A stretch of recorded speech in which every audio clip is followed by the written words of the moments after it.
Hello, Joe Sugg. Hello, how are you? So I'm really good. We've never met, so this is lovely to sort of half meet Yeah, digitally today. I was saying before as well. I feel like I know you really well Same. already. I know your sister, and your sister's been on Happy Place before, obviously, which Yes, was yeah, lovely. We just need to get your mum on next, don't yeah. we? I know. Get the And whole family on. I know. How are you bearing up? I know. Well, again, from sort of stalking you on Instagram, your girlfriend's in Australia at the moment. How are you holding up? Yeah, she's. I'm holding up all right. I'm more concerned about her, to be honest, because she's in a 2 week quarantine Oof. in a hotel room, and you can't even open a window. You can't leave your door. You can only you hear a knock at the door, and you've got to wait for them to leave your food. I Mad. think in some ways maybe worse than prison Yeah. because you can't. Well, I don't know. I don't know. I've never been there. Can't tell. No, Can't but tell you. it's But pretty harsh. It's yeah, harsh. yeah. I think yeah, it is. But she's been uploading videos like every day of her sort of what it's like to be in a 2 week quarantine, and it's I think she's so entertaining to watch. She's so unusually funny. There was a there was a moment where she saw like a stormtrooper outfit across on another balcony across the way, and she hasn't got much like pop culture knowledge or like in a way. So she thought it was like a fencing outfit, and then everyone in the comments are like, "No, that's a stormtrooper That is from Star so Wars." But wonderful. but yeah, Oh, it's I a bit mean, I guess, but also she might just be going mad, could be the other yeah. thing. Maybe. I think do you know what? I was thinking I would struggle big time. I wouldn't be able to do it, I don't think. No. 2 weeks, I feel bad enough sometimes like being stuck in like for me with what I do, spending time at my laptop for ages editing makes me feel like I just need to get outside and go for a walk, but she can't even do that. Um, but the Yes. good thing is she's seeing her like she's got her family that she's gonna see afterwards, which I think is what is really sort of getting her through it. She's got to keep the Um, goal in sight, because I think the thing that terrifies me about that situation is that I know I actively distract myself constantly because it's so much easier than having to deal with my own brain and yeah, like just the thoughts that will involuntarily appear.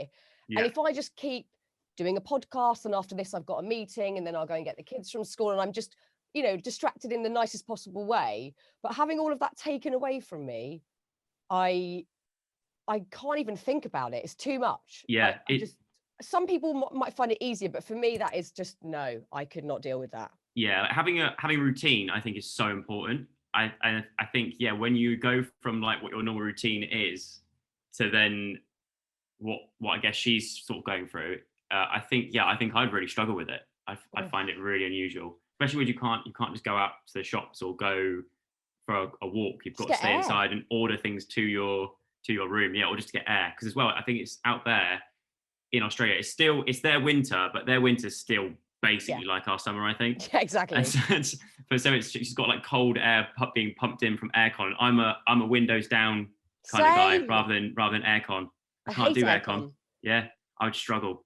Yeah, So well, we wish her good on well, her. and it will be so worth it to see her family in the end. Yeah, Is there a small part of you, knowing again from stalking you on Instagram, that you're a neat person like me? That is there a part of you enjoying the element of control you have in your own house at the moment with where everything is? yeah. I mean I think so. I'm a Virgo. So Same. so like for me that I think there is something there about the fact that I am quite neat. I'm the sort of person that whenever I got like a new thing or a new computer game, for example, I had to tidy my room before I play it. Yeah. Even though I have it in my hands and I could just play it, I have to have a clean room before I play a game. I don't Yes. know No, what that that is means. me. No, Yeah, I have the. What date are you? September. I'm September the 8th, so I'm early Okay, so I'm the September. third. So we are the same person Yeah. essentially, AJ. So I can't, and my daughter's the 9th of September, and she's Right. the same. Yeah. And she's 5, and she's the Right. same. Yeah. And I like, if I'm about to do a podcast or I'm doing some writing, I'll definitely have to clean the kitchen first. There's no way I'm starting anything unless Yeah. everything around me is where it should be. I can't Yeah. mentally deal with chaos and then focusing my brain. Yeah. We're weird, aren't we, Virgos? Yeah, I see like so many like posts on things like Instagram and stuff, sort of saying like the sort of attributes and like the things that Virgos do, and every time I see them, I'm always like that is Yeah. me. But the thing is, I don't really know anything about any of this. I couldn't tell you what star signs before or after ours. No, I haven't got a clue. we're too focused on keeping ours in order and Yeah. how they should be. No, I agree. I align with every single Virgo trait, like embarrassingly so. It's outrageous. And of course, I know all this stuff, as we've said, because I follow you on Instagram and the plethora of the ways that we can now see your life unfurl, whether it's social media or YouTube. And of course, you are one of the original YouTubers, right after the conception of YouTube, you were there posting your videos along with your sister. What was the catalyst? Like, what made, at the time there wasn't a movement in YouTubing. People, it wasn't a sort of a thing then. So what made you and Zoe think, I'm going to just do some videos and put them online? What was it about that drew you both in? I mean, I think we both our parents are very creative. Like my mum is super good at like art, and like she's really good at watercolor and sort of crafts and arts and crafts and stuff. And my dad was also good at arts, and he's very talented as well. And he's got like a good sort of comedy brain as well. And like because throughout my career I've done like different voices and impressions and things like that. And I know for a fact that I get that from my dad, and that's sort of the sort of comedy side from my dad, and the artistic sort of crafty side from my mum. And I think that got passed down to me and my sister a lot when we were kids. And we grew up in a very small village in Wiltshire, and there wasn't a lot to do, and we were sort of outside the village slightly, so we had to sort of make up our own fun. And me and Zoe are actually quite similar in age. Like she's only one year above me, or two school years, but like she's only a year older than me at the moment.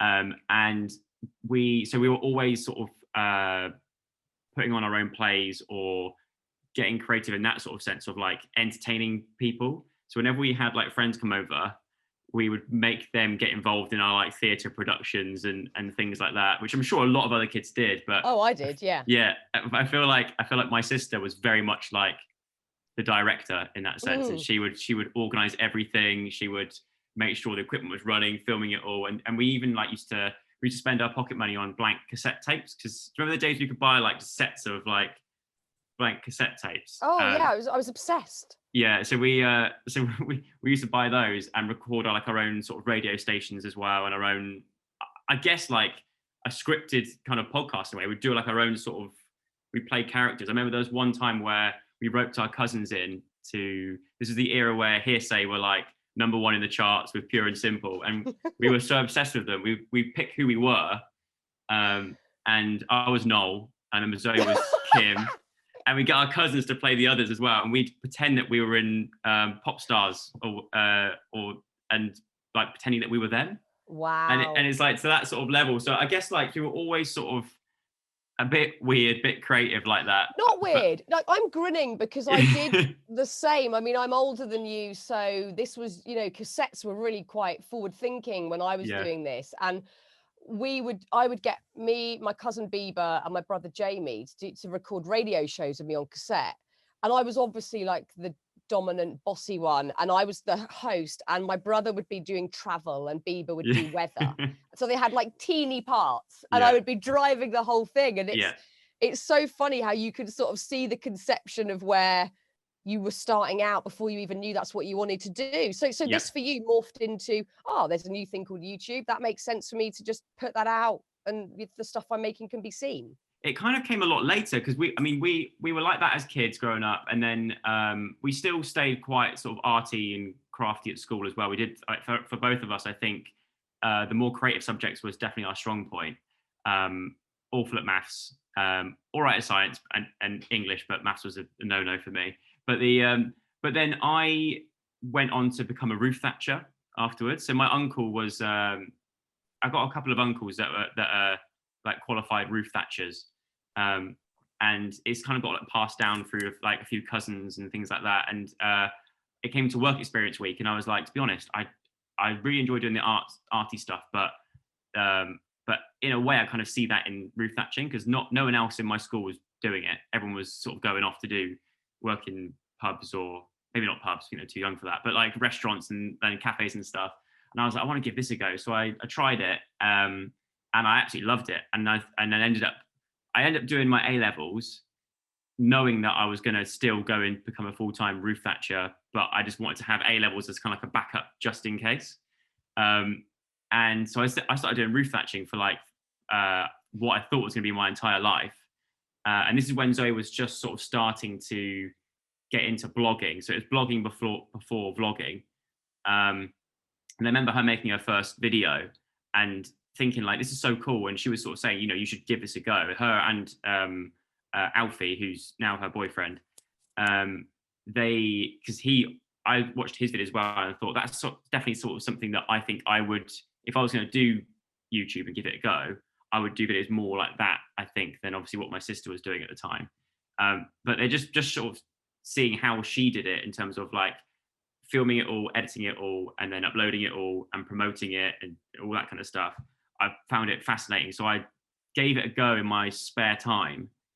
So I'd work 5 days a week on the roof, and then on the weekends I would borrow her camera, her laptop. Actually, she edited my first 2 or 3 videos because I just didn't know how to do it. And then it just sort of, for me, I was quite lucky because Zoe already sort of started to get a bit of an audience beforehand.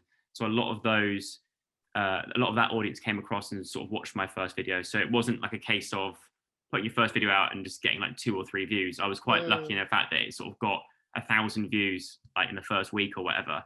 But we just found it fascinating that there was people from all over the world that could watch this content and engage with it, and everyone was like super nice about it as well. It was all like, everything was very like encouraging and like, we love these videos, please do more, and it was kind of stuff. So it was a really nice time to sort of start it when we did.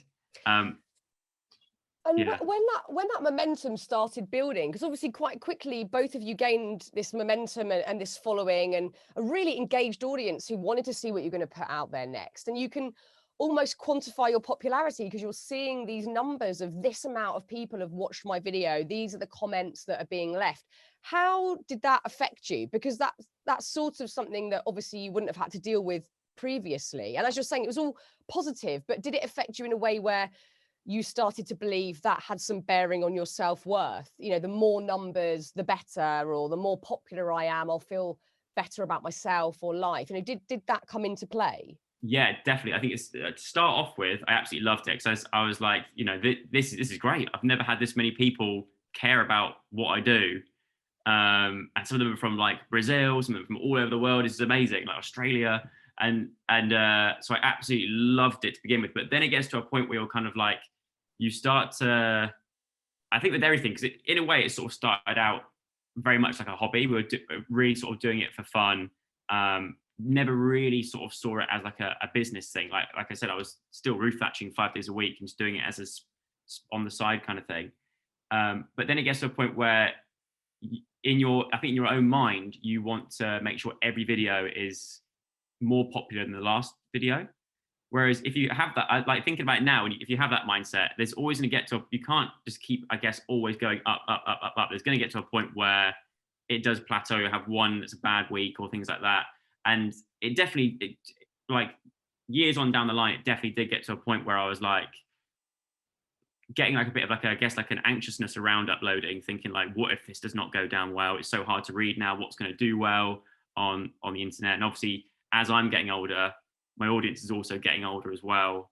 So it's like, how do you, because we weren't sort of trained in this as well. Like going back to like what you said before about us sort of being like, I guess like one of the first groups to sort of jump on this whole YouTube thing. It very much felt like we were sort of like leading the frontier of, and just sort of winging it and guessing it and just trying to work it out as we went along. Whereas I think now with like new upcoming creators, it's definitely not an easier pathway, because I think it's, if anything, more difficult now to get to the sort of size that we managed to get to online. It's a lot more sort of saturated. But I think if I started now, I'd be able to sort of see, okay, this is where it could end up. Whereas when we started, we had no idea it could get to the size that it would get to. Yeah, so you were dealing with it on the job, like learning how to cope with that. And then, not long after, along comes social media. So you've got another way to see if people like you, if you're popular. And there's this sort of, the notion of popularity is obviously been sort of so warped over the years, because we used to just have that concept at school, you know, are you the popular kid or are you in the popular gang? And now there's this sort of thing en masse that we're all trying to deal with, which is, you know, for everybody can see how many followers, how many views of a video. So it's not only you dealing with it, but it's you trying to work out what that means to other people, and if they're judging you, and how they think about you. And that is a huge bearing for everybody. I mean, how have you got your head around that? It's tricky. Like it is difficult because, like, I guess, it's so transparent, like with what we do. So like when we put a video out, everyone can see whether it's successful or not. And then I think especially like nowadays, like when I put like a video out now, it obviously it's not in my head, I'm like, obviously it's not going to sort of get the numbers that it got when I was a lot younger and sort of making the sort of content that I made 4 or 5 years ago. So like, and like nowadays I make videos in my garden, like just giving updates on like an apple tree that I'm trying to grow in my garden. So I'm like, I know that millions of people aren't going to be interested in necessarily be interested in me growing an apple tree in the garden or what I'm up to in the garden.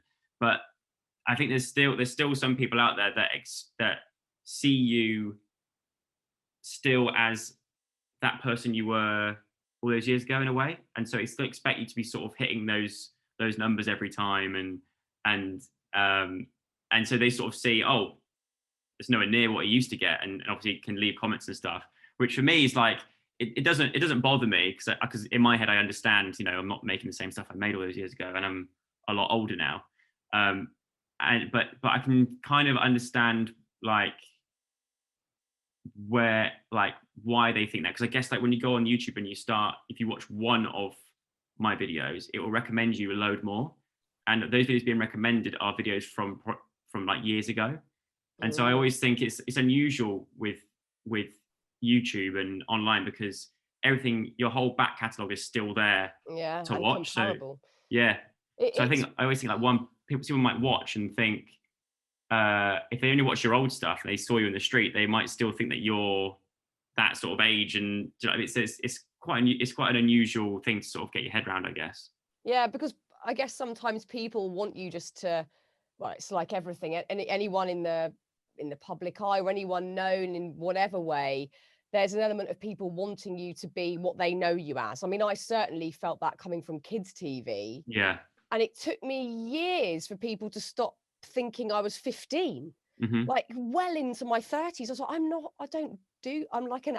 I have kids, you know, I'm like a grown woman. And it's funny how, you know, often people just want you to stay as that one thing they know you as. And of course, you're not in that place. You were in that zeitgeist moment of when, you know, you YouTubers were like doing new things and everyone was catching on to it and loving it. And now you're saying, you know, it's an oversaturated market and there's, you know, everybody's sort of doing YouTube. And that then I guess gives you maybe permission to feel like you can explore other areas. You don't have to stay where you started. It's an opportunity for you to look at where you then go next. But I imagine that's quite scary at the same time. It is, yeah. It's a little bit scary because you're sort of thinking, right, I feel like I'm almost sort of starting from scratch if I'm going to go down a different route and try something new. But I think that's for me is what keeps it also quite exciting as well. But I completely agree with like there are a lot of people that still want to. I wonder if it's almost something like planted in our culture of being like, oh no, you can't be something else. You're a YouTuber and you always will be a YouTuber. Like, why are you trying to become now something else? And I've been a big believer in like you should never box yourself into one thing. Like, make the most of the time you got on this earth and just try everything. So I've dipped my toe into music, into acting, voice acting, like loads of different things, because I'm like I would much rather go through life thinking, oh, at least I tried those things and had a go at it, than think, oh, what if I did that? I should, you know, like, and listen to, yeah. I agree. Like, life's so boring if you just think, or if you judge someone on the basis that they've got to stay the same. Like, how weird. And it does, I think it falls more into the sort of category perhaps you're in, or maybe where I came from, you know, doing presenting and now doing other stuff. Whereas like one of my best friends in the world worked in the city for years and was completely unhappy and always had this dream of becoming a makeup artist. And now she's the most phenomenal cruelty-free pushing vegan makeup artist out there, but she's not being judged like, well, you can't be a makeup artist, she used to be a banker. Yeah.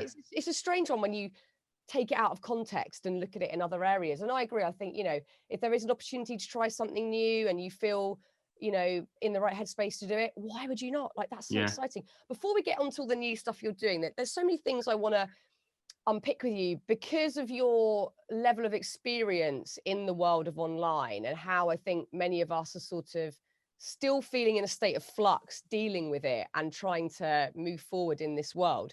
First of all, one thing I'm interested in, because I'm sure there still is, but there was such a huge pressure for you to continuously create new content and keep people hooked into what you were doing. Did that make you in any way sort of lazy when you were off camera, like, oh, I'm not going to bother doing anything new if I'm not filming it for others? Or did you keep things back for yourself that weren't seen? Yeah, I mean, that's what I think has been so important for me. And I think me and my sister are very good at it. It's like we're good at sort of knowing like what's okay to share with the audience and what's not. I think there's certain moments in my life and things that where I've been at, like, for example, I saw my friends recently to watch the football, and I haven't seen them for 2 years, I think, because of the pandemic. And they're like my friends from back home. Like, I chat to them every day on like the group chat and stuff, and like they've sort of been like my best mates since school, and I still speak to them every day. And there's certain moments there where I'm kind of like, I know this would make great content because people will love to sort of see your personal life, and the more you sort of show them, the more they'd enjoy it. And also, a lot of the time, the more you share your audience, it can also mean you get more sort of hits on your video. But I think I'm good at sort of judging. Like, I think I can film tiny bits of the day, but there's certain, I don't want to be just always having a camera out during that moment, because I just want to, it's one of those moments where you just want to enjoy it for yourself and have a good catch up without sort of, shoving a camera in someone's face. So I think since I've started, I've always been quite good at sort of judging when to sort of get the camera out and when to put it away, and sort of, ask people if they're okay with being on camera, because that's the last thing you want, is to get a camera out and it instantly becomes like awkward.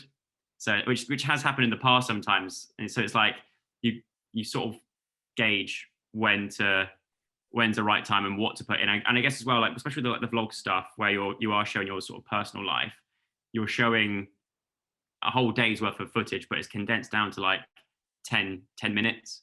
So you're not actually putting everything in there as well. But yeah, I think the editing as well is important, because you go through and actually think, I don't know if I want to put that bit in. I'll take that bit out. And so like the editing that's what I still do my own editing on the vlogs, because I just want to make sure that, I'm making sure that it's stuff that I want to put out there and stuff that I'm comfortable with sharing. So you seem to have a pretty good balance with that, about, what you keep back for yourself. But is there any level of discipline with how much you look at the feedback you're getting? Because I have to almost treat myself like a sort of small puppy and go, right, my phone's going off at 9 and I'm not allowed to even turn it back on until my kids have eaten breakfast, because we're all going to be, to some extent, addicted or to fall into that pull of wanting to have a look. Do you set boundaries for yourself around it? On my phone, I have a limiter on every single app that I use. Yeah, I started. I did it quite a while ago actually, and for me it really helps, because to start with, you do have those moments where you're like, oh, do you know what, 15 more minutes, or turn off for the rest of the day. But then after a while, you start. It's like I tell myself off. I'm like, right, I did that. I've still just scrolled. Why have I done that? So now I'm like, I've set myself to like an hour a day on certain apps and like half an hour on certain apps. And then I know I'm at the position now where I know the only time I'm using those apps now is to do something creative or productive, which has helped me a lot, I think, with like social media and stuff. Because otherwise, especially like the start of last year, it was a lot of just scrolling, seeing what everyone else was obviously up to during this sort of time and how they were spending their time inside. And I was thinking, like, why, in a way, in the nicest way possible, why do I care so much? Like, I don't want to like look back and think I spent all my time looking at other people's lives rather than sort of focus on my own, without sounding too selfish. No, I But think like, it's human nature, isn't it? I think it's human nature that we're part curious, we're part trying to work out where we fit into the world. You know, yeah, am I like this person or not like that person? We're probably subliminally, sort of subconsciously doing it all the time. But social media, especially during that first bit of the pandemic where none of us knew what the hell was going on and we were just yeah, sort of at home going, what now? I mm, think we all fell into that. And we probably learned some stuff and all wasted quite a lot of time as well. yeah. Which I think is okay to begin with. But I was Yeah. like, there was times where I was like, I need to be doing something. But then again, if you don't want to do anything, that's completely fine. I guess it's up to everyone what makes them feel better, I guess, because it was such a weird, a weird year. I know, but don't you think also I mean, maybe it's been exacerbated because of the pandemic that we we're so used to thinking that other people's business is our business, or like we are entitled to have an opinion or whatever on, like, before social media came about. I don't think we gave it a thought. Like, we'd Yeah, worry about what our friends were doing, or we would see it had relevance to our lives. But what somebody, you know, in another city or another part of the planet was doing, we didn't really put that into our own framework of life. We were just kind of going about our business. And now we're so used to going, well, I don't agree with that. What's this person? And that's become, I think, really noisy. And I yeah, find that very stressful. yeah, definitely. I completely agree. I always think like this is sometimes when I'm like going through my phone, I think I've absorbed so much information today, Mm, which I think when I was a teenager or even a young adult, I never absorbed that much information in a day, which makes me think, what effect is that having on my brain? Is it good that I'm taking so much information, or is it actually a bit overwhelming? Is that why I feel tired today? Because I've been we, thinking so much about yes, what's going on here, there, and everywhere. we've normalized it, Joe. Don't you think that Yeah, we've normalized this insane level of like a bombardment of information? And I was talking to a friend about it yesterday who'd been through a rocky time. And he had said to me, oh, I don't really feel ready to deal with the real world yet. And I thought, that's so interesting, because we have normalized being in like the real world, inverted commas.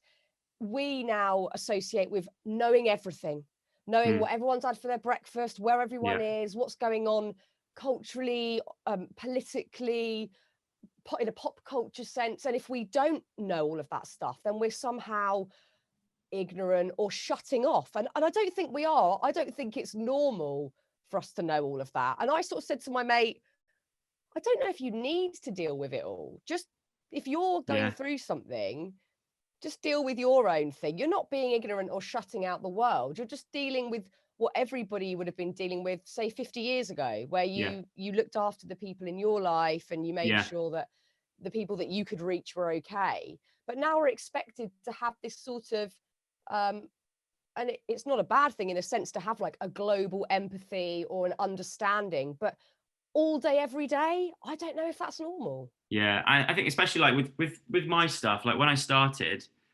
I said from day one, even going back to when we were kids, we wanted to entertain. That's all we wanted to do.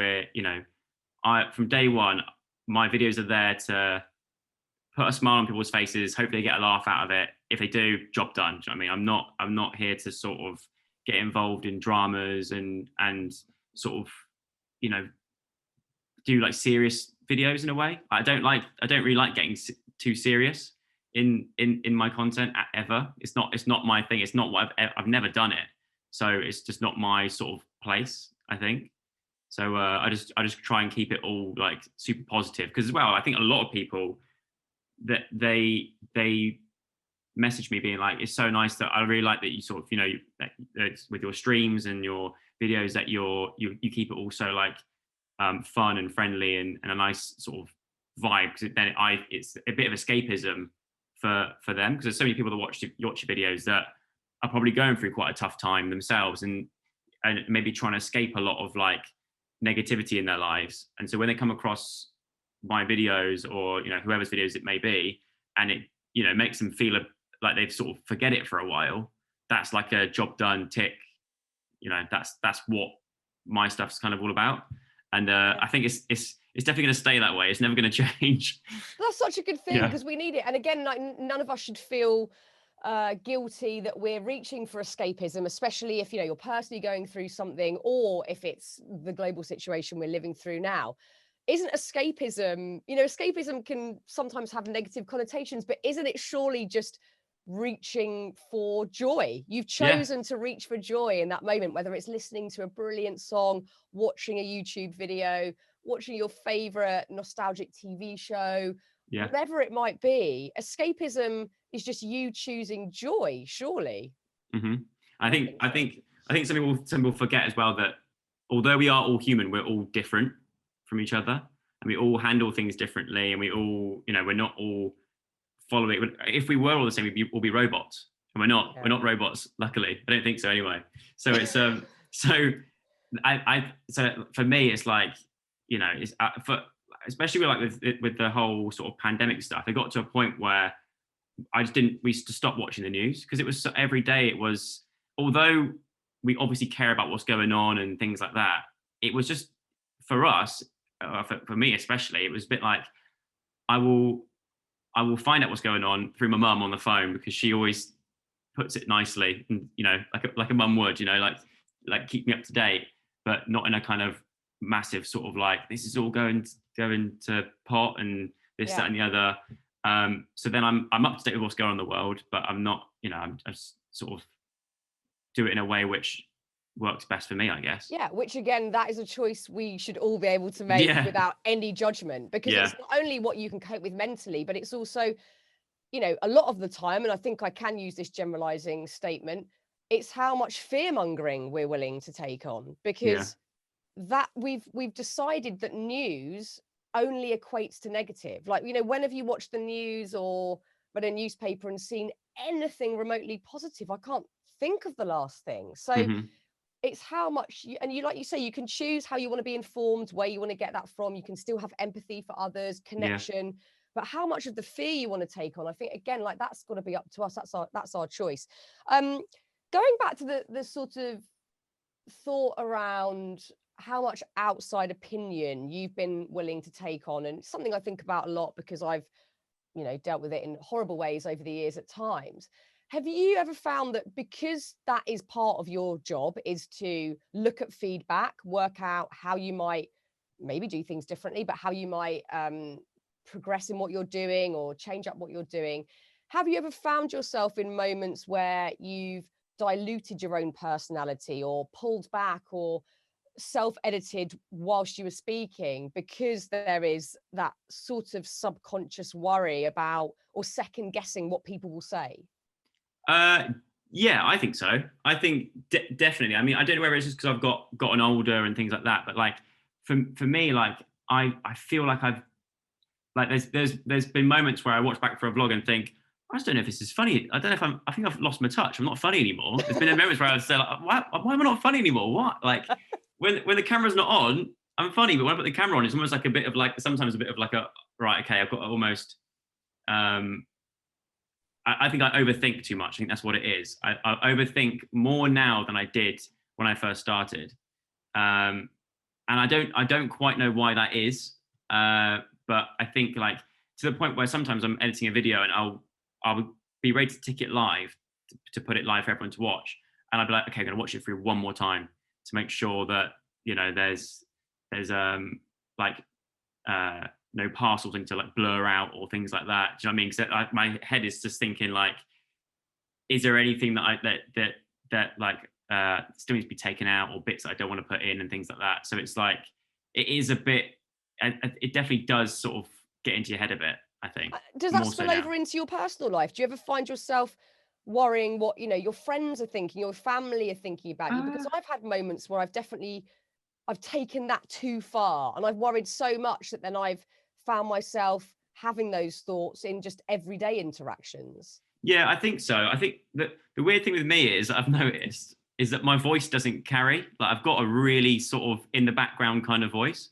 So usually if I'm in any sort of group conversation, if I ever try and get a word in, I can't get through my sentences without someone else cutting in. I've only sort of like recently noticed it, and I watched back, and Diane takes a mick at me when it happens because she notices straight away if we're in a conversation with a lot of people. I go to say something, she almost counts. She goes 1, 2, and she will see how long it takes for someone like either finishes my sentence for me or cuts me off, and I'm like, and it is quite funny, but I think I feel like in real life it probably has had an effect on me. I think how I interact. It depends who I'm with actually, because like when I was with my friends, for example, at the weekend, I felt very sort of like back to like sort of my old self, because I think because I've been around them since I was at school.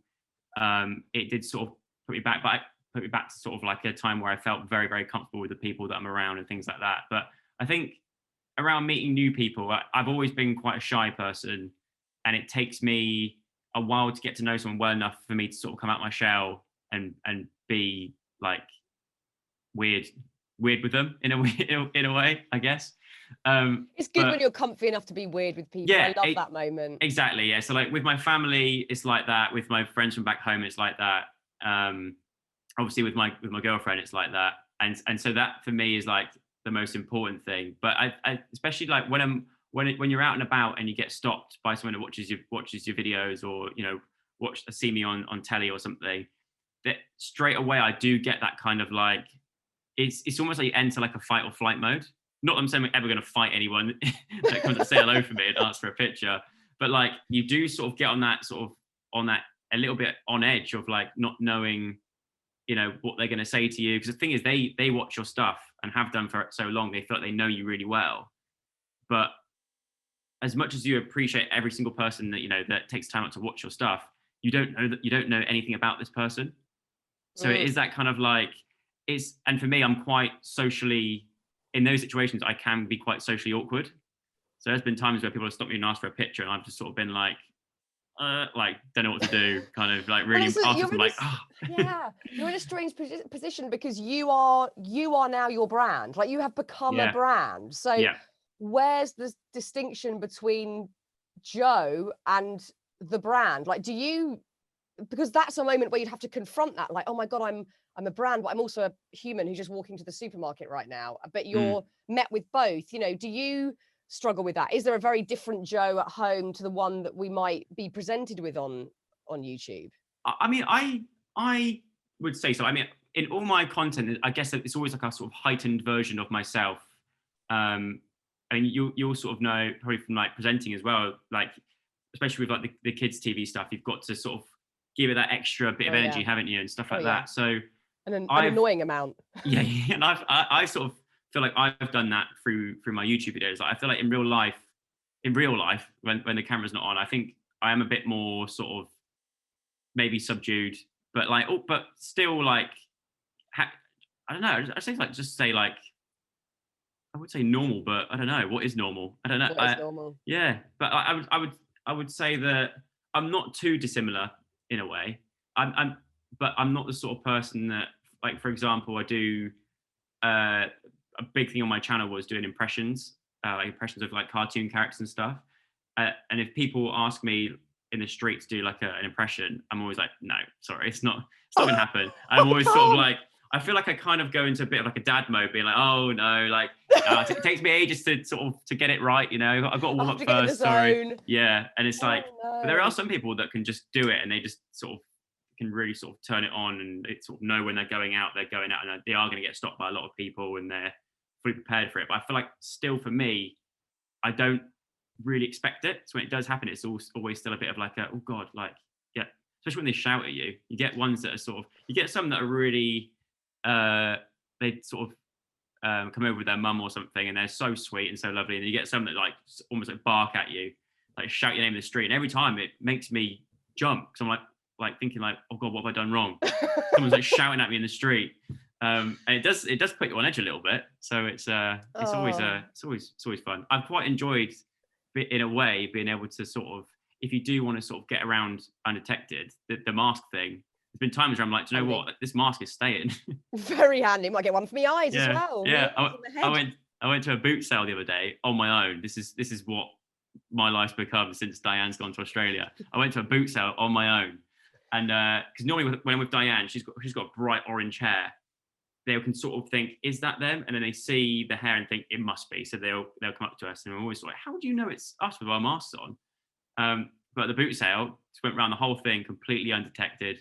Love. It was in a weird way. It was a bit like I felt a bit. That felt very normal. Felt like Did you buy anything? Did you get any bargains? I did get a few bargains, yeah. What'd you get? I could haggle as well. I have a mask on, so I could haggle down and not get judged. Is that Joe from Strictly haggling down of £5 to £3 on a watering can? Did you get the watering can? I got 2 watering cans. Yeah. Oh, joy! I use with planters for plants. Oh, God, I love it! I love that. There's lots of stats floating around, and we never particularly know how valid they are. But one that I would assume is probably quite accurate is that half of all children out there who have taken part in some sort of survey would like to be YouTubers when they grow up. How does that make you feel, knowing the good and the ugly side of it all? I think it's great. I think if they're creative and they genuinely have a passion for it, then I think especially when they're so young, because I don't know how old these kids are that are doing these surveys, but as long as their parents are sort of aware of it and sort of know what the pros and cons of it can be, then I think it's fine. But there are some people that I think what didn't happen when we first started was, I think I was like 19, 20 when I first started my YouTube channel. So by then I was already starting to sort of get out my teenage phase and go into becoming like a young adult. Whereas there's some kids now that are huge at the age of like 14, 15, sometimes even younger than that. And I just sort of think, I hope that they are being managed correctly and have like the right people around them to make sure that it's not too much, because there are going to be struggles, there are going to be up and down moments with anything, like any sort of job, I guess. But I just hope that they are sort of equipped for that and sort of know, because it's such a young age to sort of become I think especially on certain platforms, you get some of them that sort of go viral for a bit, which is kind of like not what we had as well. Like, I guess with us, we sort of grew our fan base gradually, and they were so like invested in us as people rather than what we were known for from that one video. So, which I think helped us massively. But there's some people that have an overnight success with like a certain viral moment or a certain dance they do and things like that, and then as fast as it gets huge and big and everyone's talking about it, it drops off again. And then it's like, and I always worry about what that does to a young mind, because if I was that age and the whole world knew about me for a day and then I became old news and no one cared anymore, and actually to the point where some people are actually really nasty whenever they post something else in the future, they're just like, oh, no one cares about you anymore, you like, get over it, that was so like last year. And like some people can be absolutely brutal in those comment sections. And I just think for even me now at this age, I think that for me would be a bit like, I'm pretty tough on that stuff. Like there's not many things that can sort of get to me through the comments, because I kind of understand like the internet it's like a wild west. Like no one's held accountable for like what they say and do and things like that. But I think if I was that age, I think it would have a big effect on my mental health. I think it'd be like devastating. So like I just hope that the parents or whoever's in charge is sort of keeping an eye on it, or they're sort of being managed well, and sort of they've got people that they can sort of have with them to sort of help them through their career choice, if it goes that way. But the thing is, like nowadays, it's so I think if I tried to become a YouTuber now, I wouldn't be able to get anywhere near the sort of size that I got to. I think it was definitely a case of I had some good ideas, and hopefully I was entertaining enough. But also there was that element of right place, right time, because no one else was doing it, and so we were sort of like like I said before, I guess like in a way like the pioneers of that kind of movement.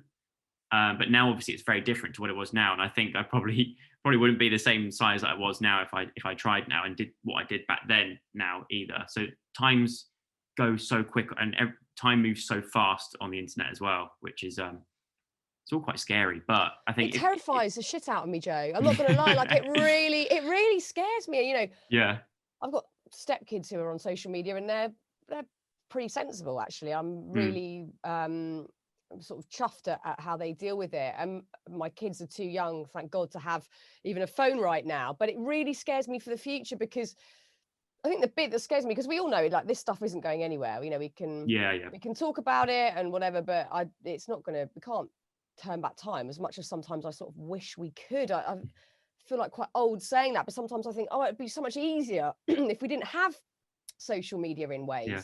It's a lovely way to connect at times, but there are so many flaws still that we're not dealing with.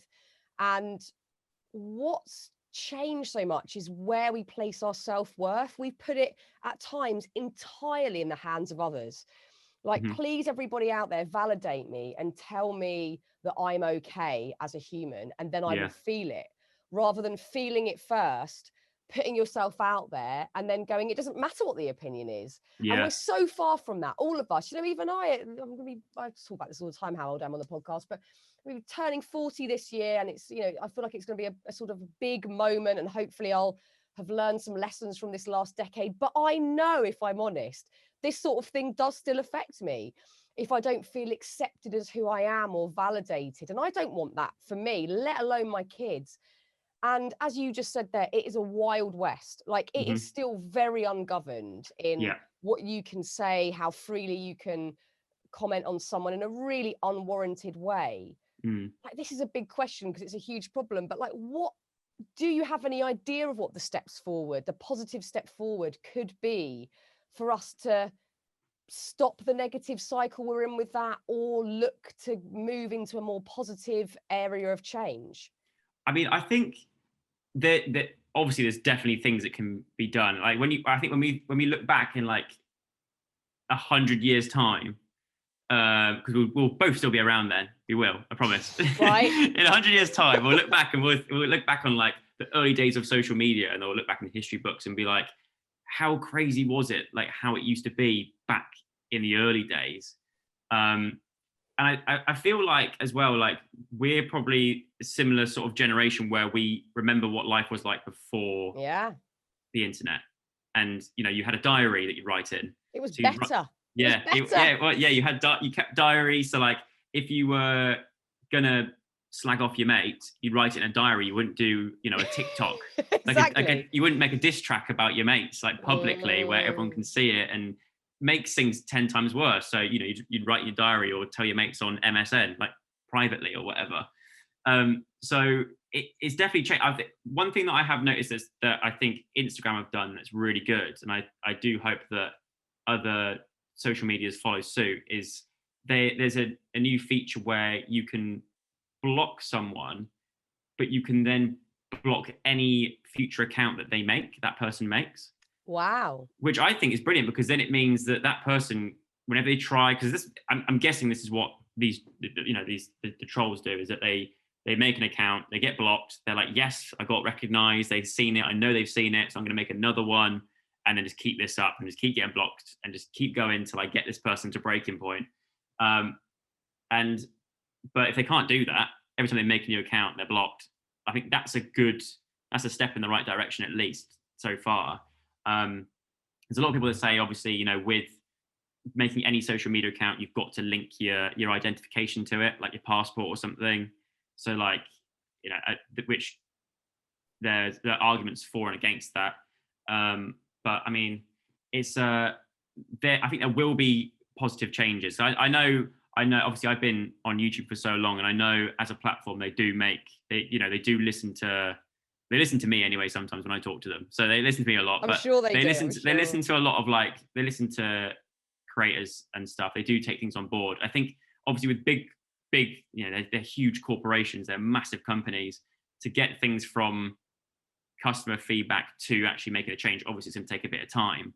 But I know that, you know, all these social medias are hopefully going to make these changes in the future to sort of make it more of a safer place, I think, for creators and for other users of their apps. But I don't think it's going to go away anytime soon until, you know, those kind of changes are made. Because even like there's videos that I watch sometimes where I'm like, where I've got the video playing, but I'm reading the comments, because sometimes, I can't remember the last time I watched a video or saw a social media post and there was not an argument in the comments about something, and I was like, this is actually like getting to the point now where, like, when I started, and when me and sort of my group all started, there was none of that. It was like, you look back and it was like, when we were doing our thing, it was such a nicer time, and like it felt a lot nicer. Like, whereas now I feel like there's a lot, but the thing is, it could just be like one person with like 1 million accounts. In that case, I just feel like I feel sad for them, because I'm like, that it's clearly like a reflection on a self-reflection that they're taking out on someone else. I think it is a bit that, Joe, but I also think that we're in a time where collectively we think that venting publicly is, well, again, we've sort of normalized it, because you would never dare do, it's like road rage, isn't it? You'd never dare go up to someone in the street and say, I vehemently disagree with your beliefs on it. You just wouldn't. You wouldn't have the guts. Yeah. I mean, most people wouldn't. But you can very quietly and privately do these things. Then obviously they're not private when they come out, but you don't have to deal with the repercussion in the flesh with all senses and emotions firing. Yeah. And it's made it too easy for people to have really big discussions based usually on sort of tidbits of information rather than the full story, based on assumption rather than fact. And it gets messy. And because it's become so normalized, I think with all this stuff, all social media and how we now communicate in the digital world, it's actually changed the way we think, because, you know, you can look at the self-worth stuff we've talked about, and you can see how we've handed over our self-worth to others. And I hope we can go back in time. You know, we're not going to change very quickly how social media works, but can we change our mindset to go, no, I'm going to be the creator of my self-worth? And likewise with conversation, we've changed mentally to go, this is a place for me to vent so that I feel better when I'm offline. And again, like, shouldn't we be looking for places to vent where it's actually helpful, useful? I don't know, maybe just going punching the hell out of a punch bag, or I don't know, just doing something else where I think we've just normalized all of it. So I think, like, you know, you've just brilliantly said, there's problems that these big companies are looking to rectify, but also on a cultural level, we've got to look at how our minds have changed, and we've got to work out if we can start conversations to claw some of these older concepts back that perhaps, like you said, felt like it was a nicer time. And I agree. I don't think we're being rose tinted when we hark back to those eras where, you know, we might have still been bitching behind people's backs or saying mean things, but it might have not been directly really affecting and hurting other people. And, you know, and one of the things that I really just find hard to sit with is the huge anxiety rates for teenagers right now. And we can kind of pretend that it's not a lot to do with social media, but it probably definitely is. Yeah, I think so. Definitely. I was thinking, like, there's, like, what you're going back to about the sort of, you wouldn't go chatting at people in the street. I feel like it's kind of like that on social media sometimes, where that, you know, people can find like-minded people about the nichest things. Like, I always have this analogy of, like, can you imagine living in the village, right? You're living in a small village, and someone's going around being like, just shouting, like, I hate, I don't know, a certain type of car, is going around screaming, I hate this brand of car. Like, you would think, all right, mate, like, chill out. It's a car, like, whatever.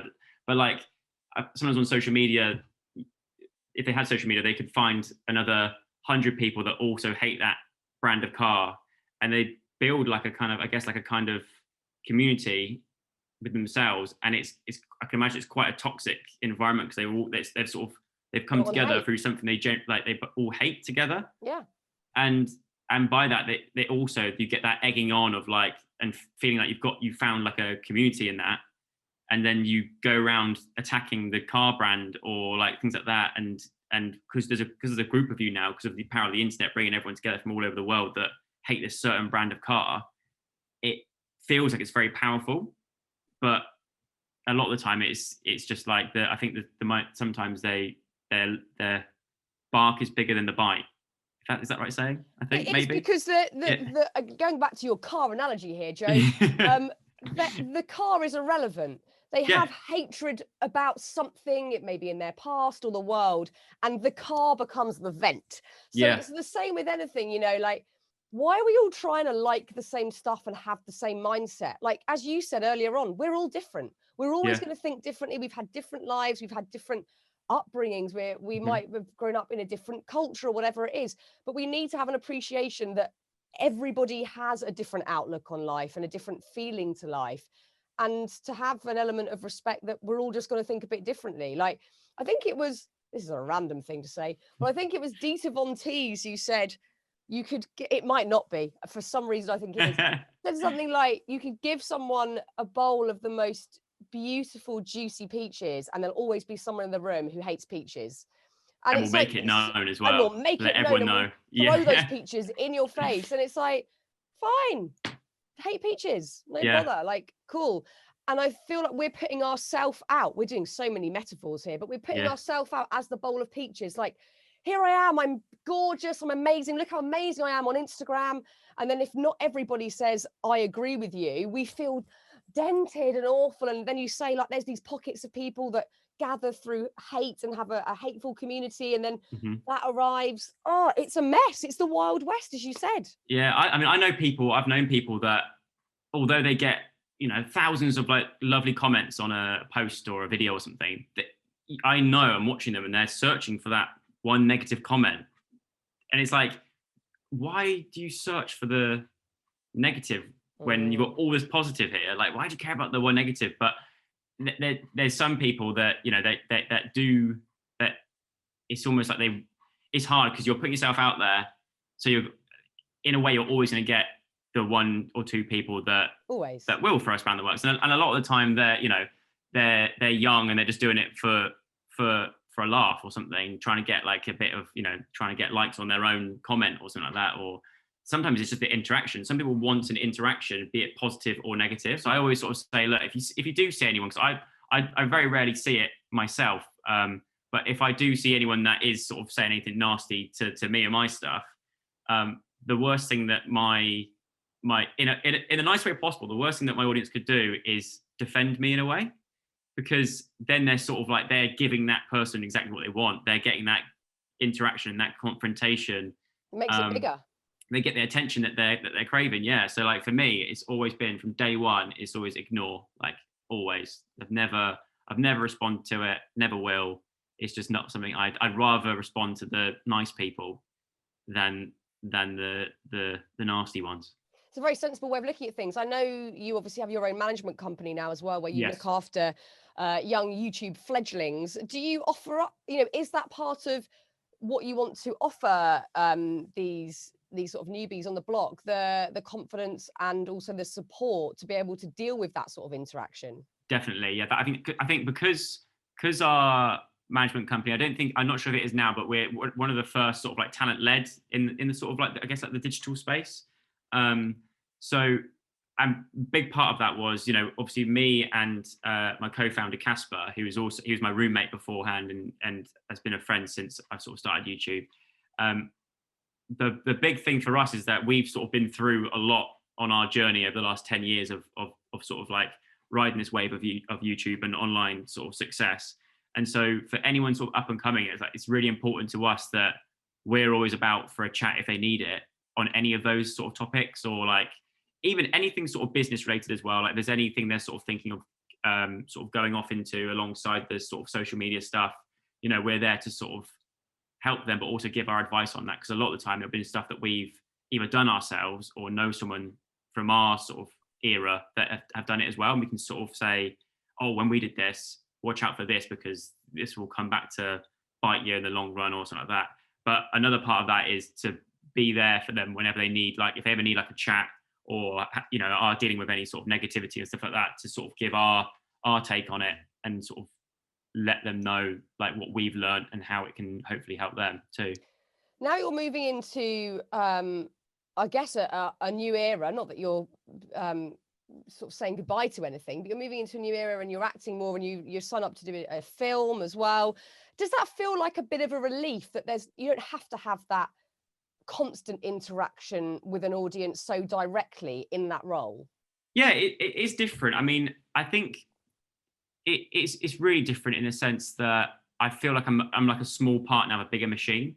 And I think the first time I did that was signing up to do Strictly Come Dancing, and that because I've been on stage in front of thousands and thousands of people. I've done tours, or like I'm used to being in front of like a big crowd, but that's always people that are there to see me, or to see me in like the group that I'm with and things like that. So you know that everyone there's bought a ticket and are there for you and to be entertained by you. So it gives you that kind of like, okay, right, they're obviously a fan of us. They like us because they're here. Do you know what I mean? So with Strictly, it was different because the first time I went out in front of a live audience like of that size, and I knew that these people aren't all here for me. They're here for the show, and that I'm like a very small piece of a bigger thing that everyone's here for. It got easier at the final because then I was like, okay, right, I feel like I've got more people now that are watching They're me. here for me. They're here for me. Yeah, I hope so. Or one fourth of these people are here for me. But it was, but that was the first time of sort of being in front of a crowd and thinking, oh God, like I feel very out of my depth here. Like I felt like I'd started again from scratch. Of like, I feel like I've started a new job, like first day at school kind of vibes.